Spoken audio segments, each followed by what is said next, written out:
Bom dia, terceiro ano! Tudo bem com vocês? Que bom, hein? Vamos lá para mais um conteúdo? Então, olha só, hoje nós vamos conhecer um artista bem diferente, que eu acho que vocês nunca viram ele ainda não. Não viram ele ainda não. Deve ter visto alguma obra dele por aí, nos livros, revista, televisão, mas nós mesmos nunca falamos sobre ele. Nós estamos falando sobre Jackson Pollock. Pollock, ele é um artista super diferente do que vocês conheceram até agora. Vamos lá? Então, olha só. O Pollock nasceu em 1912 nos Estados Unidos, né? O Pollock, ele é responsável por uma técnica chamada gotejamento, pintura por gotejamento. Por que pintura por gotejamento? Porque o Pollock, quando ele ia pintar, ele não fazia como a grande maioria dos artistas. Ele não colocava a tela num cavalete que ficava aqui na frente dele e ele pintava. Não, o Pollock colocava essa tela no chão. Essa tela ficava no chão. E ele pegava um pincel bem grosso, sim, mais grosso que isso aqui, e ele ia gotejando essa tinta na tela, entendeu? E assim ele ia criando as suas composições, tá? Mas passou um tempo, e nesse primeiro momento também, o Pollock, ele também fazia umas outras coisas, que ele agregava às pinturas, por exemplo, botões, cascas de árvores, galhos, ele jogava ali e essa tinta caía sobre esses objetos, e esses objetos secavam e ficavam fixos na tela, né? E aí o que acontece? Mudava, né? Tinha um visual totalmente diferente da pintura, né? Porque não era só a tinta, existiam ali outros elementos, né? Então ele agregava valor estético à obra.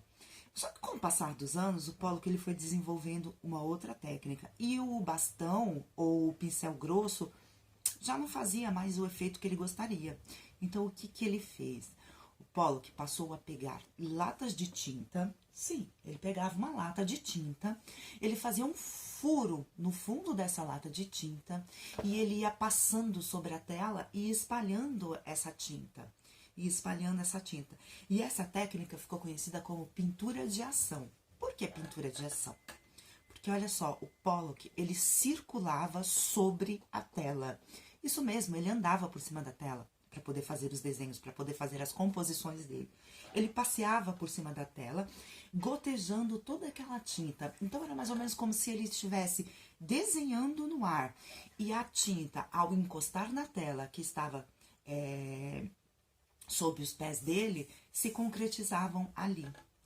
Entenderam? Então, olha só, ele desenhava no ar, e aí essa tinta caía e registrava na tela, tá? Pintura de ação. De ação porque ele era muito dinâmico e a pintura dele também era muito dinâmica.